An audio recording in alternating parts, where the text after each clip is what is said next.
Hey guys, welcome back to the workbench. So, episode 3 of this Walthers Trainline 50-foot flat car. You can see there were some changes made off camera. I was just kind of experimenting and things kind of turned out. So the first big change is you can see I've added some wooden decking to the flat car.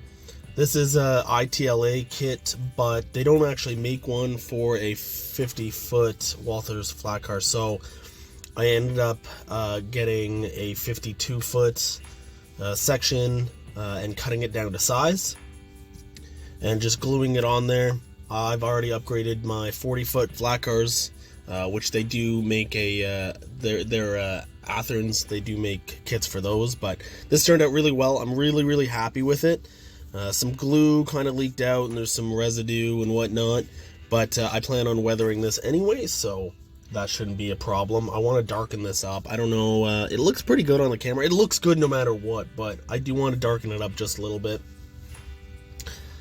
The underside, I actually went ahead and weathered. I don't know how easy it is to see on camera with the blue light, but I pretty much, I got a like a clear coat, and up until now I haven't been clear coating any of my weathering jobs, and I use powders. So I use like the Monroe model powders, like these. I've got an 8-pack, and the problem with them is you weather them, and I seem to be getting better with it, but then you touch it and all the powder comes off on your fingers. There's big fingerprints and stuff. So I wanted to experiment with putting the clear coat on, but obviously when you put clear coat on, it dulls everything. So it's certainly not as vibrant as I was hoping, but I think it turned out pretty good. I do plan on doing the weathering for this guy, but I also want to weather up the trucks and get things going that way, and the coupler boxes and the couplers, of course. So in this case, I actually covered the coupler boxes just where the couplers go, because I use KD 158s, 148s. I've switched over recently to 148s, so they've got the centering whiskers instead of the spring box, and I just don't want them to get snagged on any particles, so I just taped over them. So I think the plan for today is going to be weathering up the trucks, getting those clear coated, and then sticking them back on. So let's go ahead and get started. Alright guys, we've got our powder, and we've got our trucks and our couplers. These are 158s. I don't change them unless I put new ones on or I have any problems. I don't typically have problems with the 158s, but I have been switching to 148s because I couldn't get stock of the 158s. And then the 148s are a little bit bigger. I know they look a little less prototypical. I don't really mind the look, but because I've got inclines, and you know, if you've got dips or anything on the layout bumps, it just kind of gives you a little bit more wiggle room. So I've been liking the 148s. I'll probably buy those from now on, but I'm not going to clear coat the couplers. I will weather them with the powder, but I will not clear coat them because that will kind of gum up the spring and the hinges. So I usually just throw some powder on there. They don't typically get handled anyway, and they don't seem to come off with a skewer, or I use the magnet uncoupler. So pretty much what I do is I layer it like it would be in real life. I'm no expert in weathering, but you know, the dark rust is more of that rotted metal, that really deep rust that creates holes. So usually I do that first, and then the light rust would just be like the surface rust, right? And so that would kind of go over top of it. Then I usually do like a grimy black, because that's, you know, the oil from the bearings, stuff like that. Any oil or any grime that's kind of come out, grease or, you know, that kind of stuff. and then I finish it off with the earth. I do have a dirty yellow, medium gray, chalky white powder that I rarely use just because, other than maybe the medium gray, which I would consider using on top of the wood decking to kind of darken it, the dirty yellow and chalky white I just don't have a huge use for. So, you know, I'm sure the time will come, but so let's go ahead and get started. Okay, so I just have the pair of tweezers kind of stuck through the hole in the trucks, and I'm just gonna throw my little paintbrush into the powder. I have the lid here that I kind of just get rid of the excess, because you don't need a lot, so that'll be what I use, especially for such a small thing. Kind of give it a tap to get more off. And I feel like in this case, you know, the frame is going to be the most rusty, because, you know, maybe the bearing and the bearing caps and the springs may be oiled or greased. I don't actually know, so please forgive me, but I'm just going to, you know, lightly. This doesn't really work because it moves around so much, but you can see it's just self-adhering powder, so I'll stick my thumb there. So I don't know how good that comes up on the camera. If I can move this light over a little bit, but and then comparing it to the other side here, we're just gonna do the exact same thing.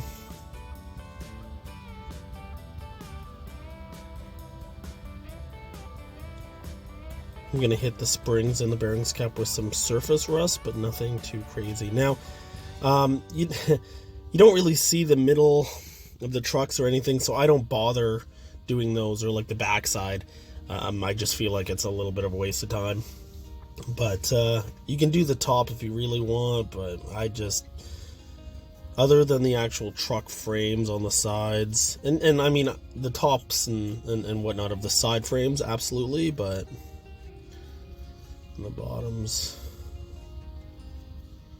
not a lot. This will dull down quite a bit once I throw some clear coat on it. Just gonna put that down, bring the other one up.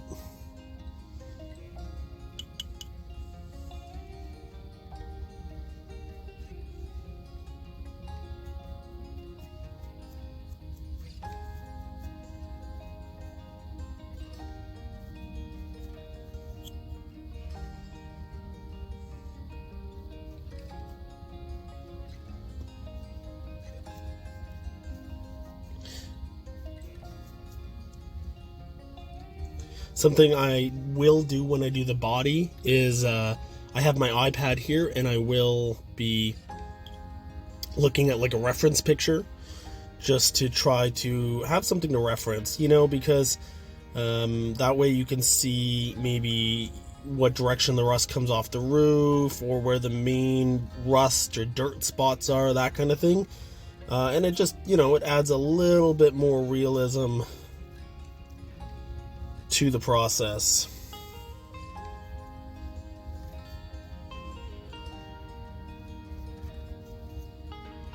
Okay, so that's it for the dark rust. Let's switch over to the light. Alright, let's go ahead. So for the light rust, I'm just gonna hit the bearing caps,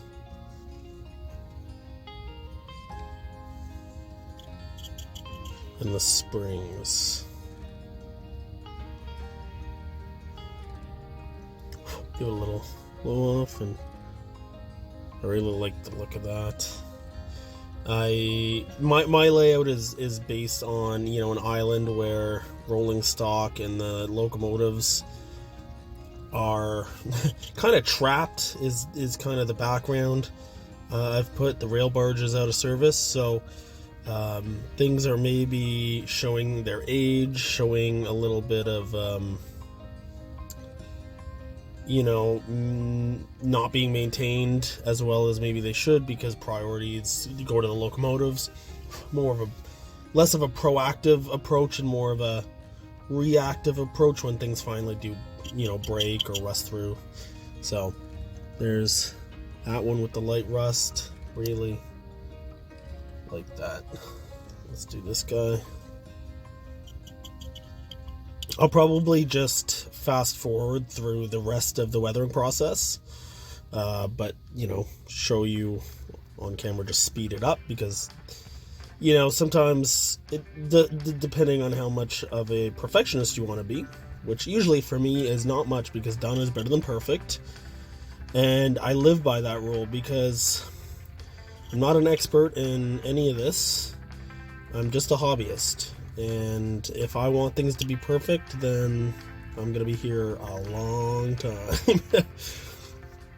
But there we go. Okay, gonna go ahead, speed this up.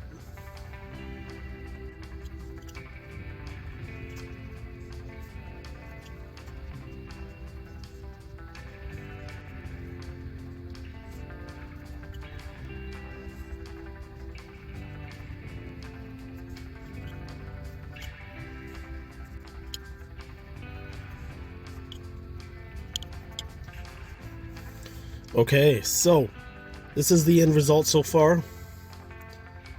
Pretty happy with it. Like I said, done is better than perfect. I'm no expert, and I think we all need to start somewhere, and that's how we learn, right? It may not be, great or even good, but the more you do, the more you learn, the more experience you get, the better you get, the better it looks. So I'm pretty happy with that. I put some dirt along the bottom, which kind of covered up some of the grime and rust on the springs, but not too much. It's still like showing through a little bit.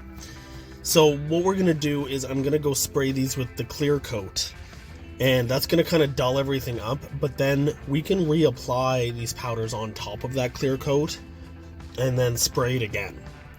So as my brother-in-law told me, the clear coat is almost like a save point, where you spray it and it saves your progress, and then you can continue on top. So I'm gonna go ahead and do that. Okay, so I went ahead, got the couplers attached. I'm only gonna throw some light rust and some black grime on it.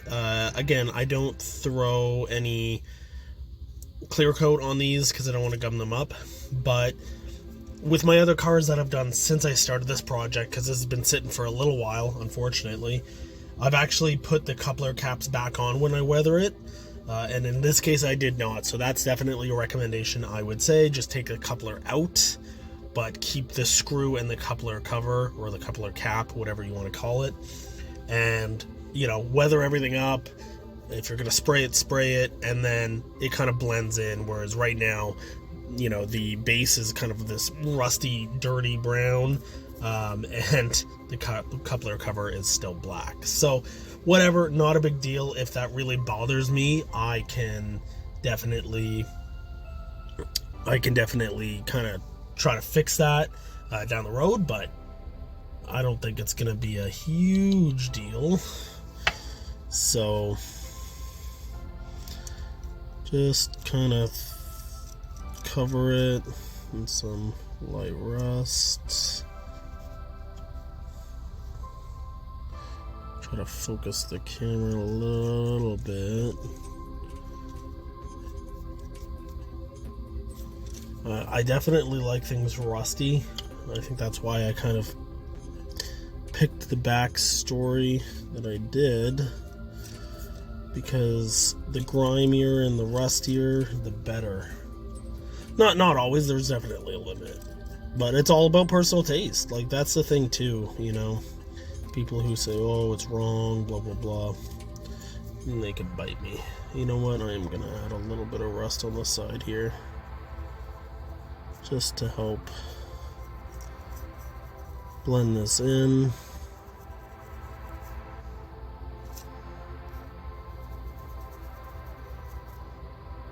Yeah. Add it to this side too.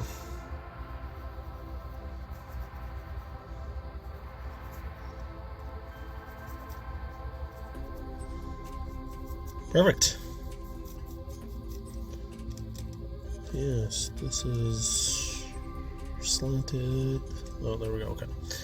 So let's throw some black on here. I don't wash my brushes or anything in between. I've never had a problem with like mixing the powder or anything and trying to put on. Oh, that's too much. You know, like in this case, I just put my brush in black. I don't have a problem with like going to put this on and getting some rust. I'm just gonna try to just dab a little bit. There, not a lot.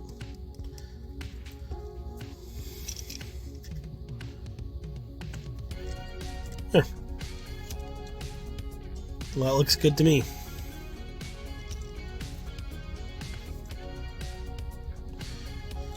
Done is better than perfect, guys. Okay, so once those trucks are clear coated, I'm going to throw them back on. I may add to them if I needed, and then depending on if you want, you could weather the side of your wheels. I have in some of my cases. Again, I don't throw any. I do not put any clear coat on them. So we'll see.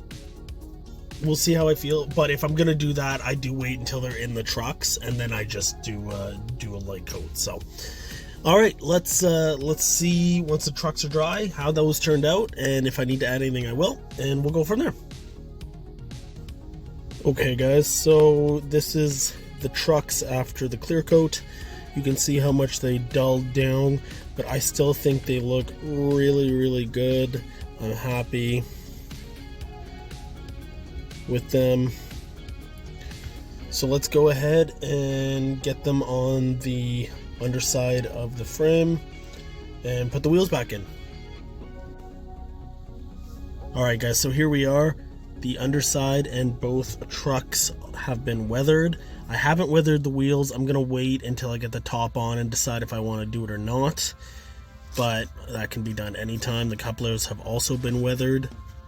So our next step is to weather the top side, and I want to darken up the wood, add a little bit of rust on the sides, and just dull it down. It's really bright. It's definitely the brightest piece of rolling stock on the layout. Now, since I covered the top with this wood decking, it's helped a lot, but it's still really bright, even more so than the normal red multi-mark boxcars. So I'd love to dull it down, and that's what we're gonna do in the next episode, and then we're gonna put everything back together. And this really cheap piece of rolling stock, this Walthers Trainline 50-foot flat car, is gonna look awesome. So can't wait. Stay tuned for the next episode, and as always guys, thanks for watching and enjoy your bacon.